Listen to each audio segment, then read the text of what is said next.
Hello students, welcome back. So in this session, we are going to be covering eigenvector and its corresponding eigenvalue. Suppose that your A is a square matrix of size n by n, and also suppose that V is any non-zero vector.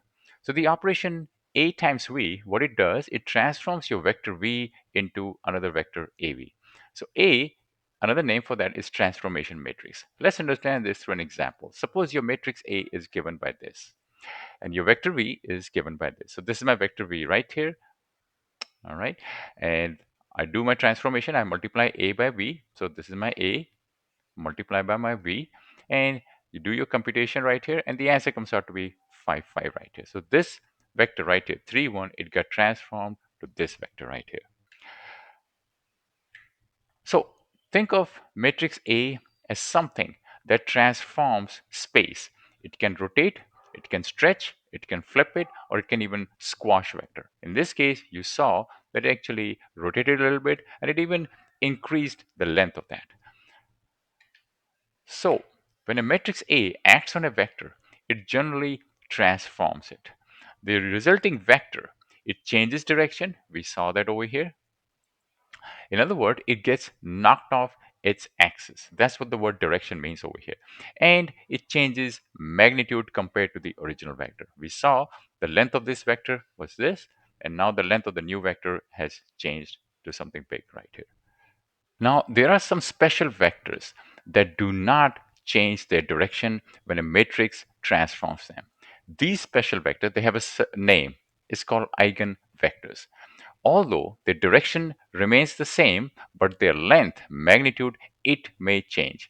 They can be stretched or compressed. The amount of stretching or shrinking is given by a number, and that number is called eigenvalue.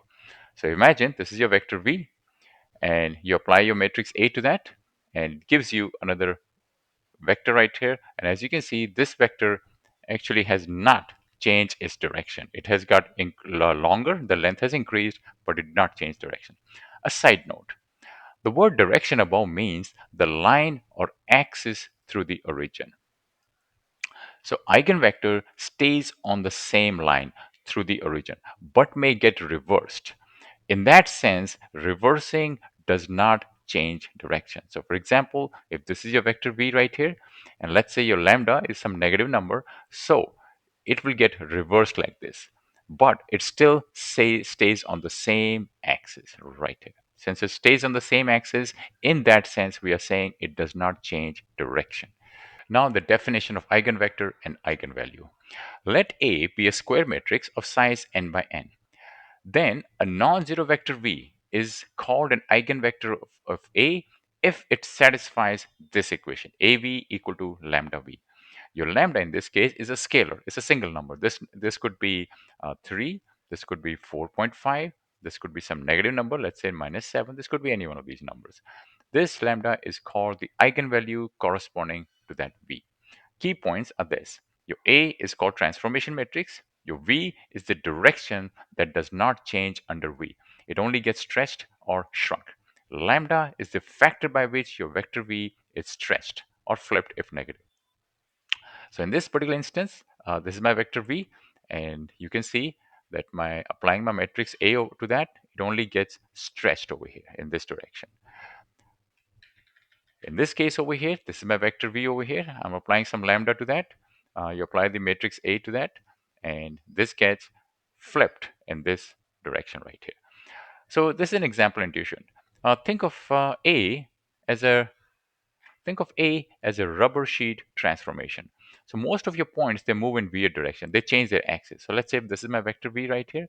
So I apply transformation to that. It may actually go over there. It may change its, change its axis, or it may go in this direction. Okay. Or it may even go this direction. It can go in any direction. Okay. But there is some points they only move along certain straight lines, not sideways. They move back and forth. So for example, this is my vector v right here. Okay, so I apply a to that. It is possible that after applying my a, this may actually go in this direction, or it may actually get stretched over there, or it may actually get stretched over here or in this direction. Okay, so it basically stays on the same line. It does not leave this line. These lines, they correspond to your eigenvectors, and how far they move, which in other words is getting multiplied by lambda, it tells you the eigenvalue. So how do you find eigenvectors and eigenvalues? I'll be following these steps. Step number one, form the characteristic matrix given by this expression right here. So your A is the matrix, lambda is the eigenvalue that you have to find, and I is your identity matrix. Step number two, characteristic polynomial. Compute the determinant given by this right here expression. Then find your eigenvalues. Solve this equation for lambda. These lambda, these are the roots. These are your eigenvalues. Then you find your eigenvectors. For each lambda I that you came from here, that you got it from here, solve this linear system of equations. Any non-zero solution, that would be your eigenvector for lambda I. This is how you get your eigenvector. So up to here, your step is done. Now, if you want to go a little further, this is optional. Let's say you want to normalize and diagonalize, you can do that. You can normalize your eigenvectors if you want orthonormal basis vector. If your A is symmetric, your eigenvectors corresponding to distinct eigenvalues are orthogonal. You can even diagonalize if you want. So if you collect your eigenvectors into a matrix P where your columns are eigenvectors and D is diagonal of eigenvalues, then your matrix A can be written by this expression right here. And if your eigenvectors are orthonormal, then your P inverse is same as P transformation or P transpose. So now let's try to find an eigenvector and eigenvalue for one of the matrix A right here. So for step one, you create your characteristic matrix given by this expression. So my A in this case is 2, 1, and 1, 2. All right. Minus lambda times your identity matrix. That's what this I is, identity matrix. In this case, this is 2 by 2. So identity matrix has to be 2 by 2. So in this case, it's going to become 1, 0, 0, 1. All right. Equal to. Now just multiply this lambda with every element inside that. So I'm going to rewrite this expression 2, 1, 1, 2. All right. Minus, and you multiply everything. This will become lambda 0, 0, lambda. Okay. I'm just multiplying lambda with every single element in there. And now you perform element wise subtraction. So you say 2 minus lambda. So 2 minus lambda. Then you have 1 minus 0. 1 minus 0, then you have 1 minus 0, 1 minus 0, and then you have 2 minus lambda, 2 minus lambda. And this expression is exactly same as this.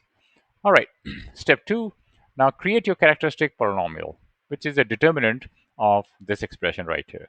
So assuming that you know how to calculate determinant, in this case, you just multiply these two numbers together minus these two numbers together.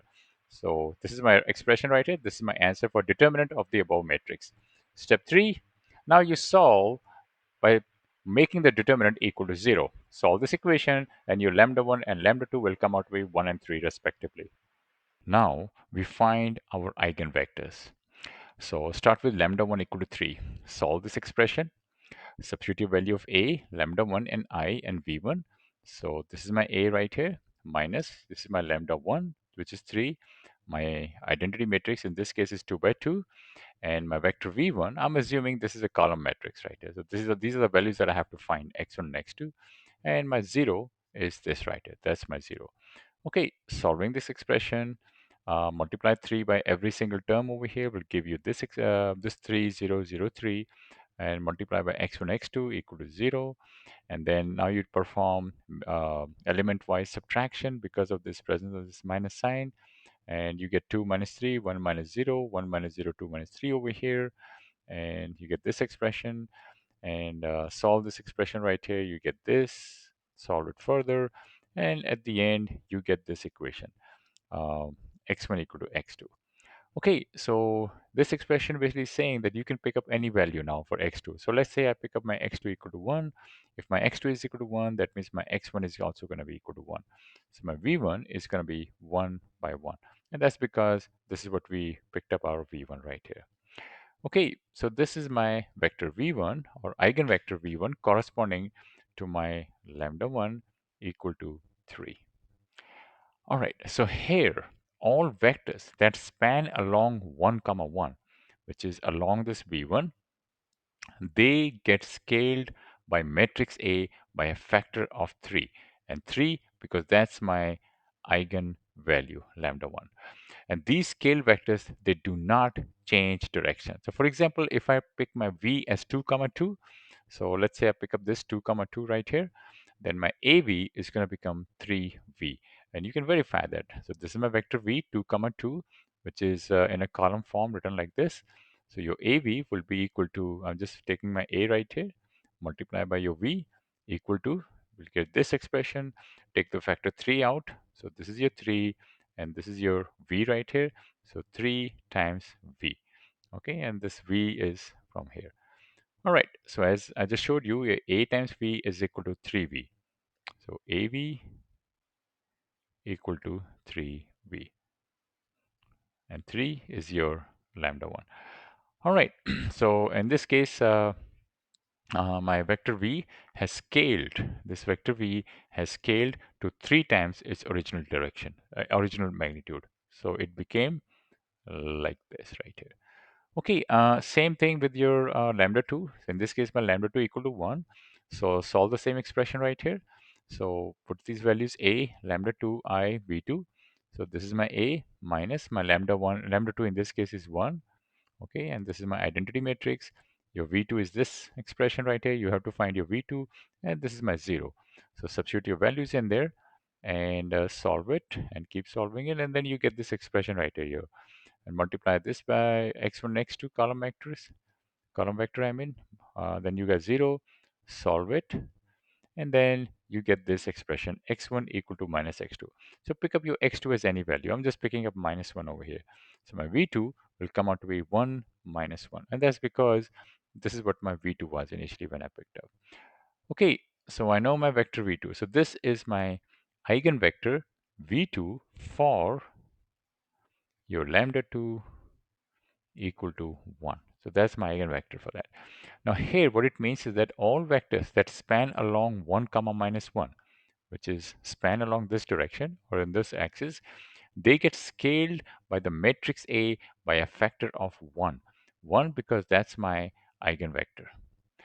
So for example, if my vector v is 3 comma minus 3, then AV will become 3 comma v.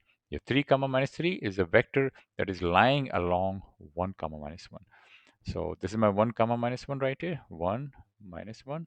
So let's pick up any vector. Let's say I pick up this vector 3 comma 3, 3 comma minus 3. So you multiply AV, multiply by this vector v and solve it. And then you can see it comes out to be 1 times this. In other words, 1 times v. So I just showed you your AV, okay, equal to 1 times v. Actually, it's not 3v, it should be 1 over here. This should be 1v. Okay, and so we can verify this. I can verify that AV equal to lambda v. So I'm doing it for each one, each eigenvector and eigen values. So AV1 equal to lambda 1 v1.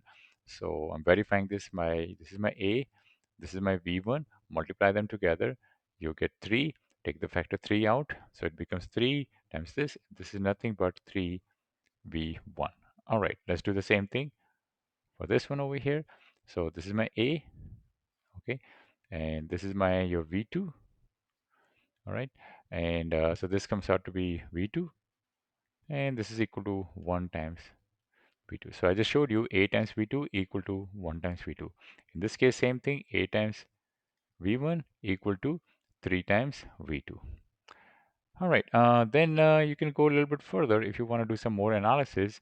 So if you want to normalize the eigenvector, you can normalize that. The way you normalize an eigenvector is by you divide by the under root of square of every single elements in there.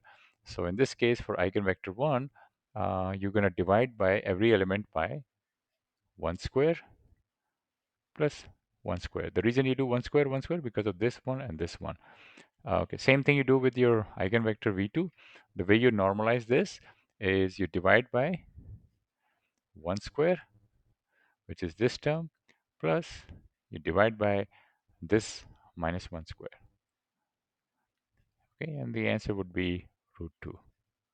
And that's why you're saying 1 over root 2 over here. Okay, this is how you normalize. So this is optional now, by the way, now. You can even do diagonalization in this case because your A is symmetric. So the way you diagonalize is you take the orthonormal eigenvectors as columns of your P.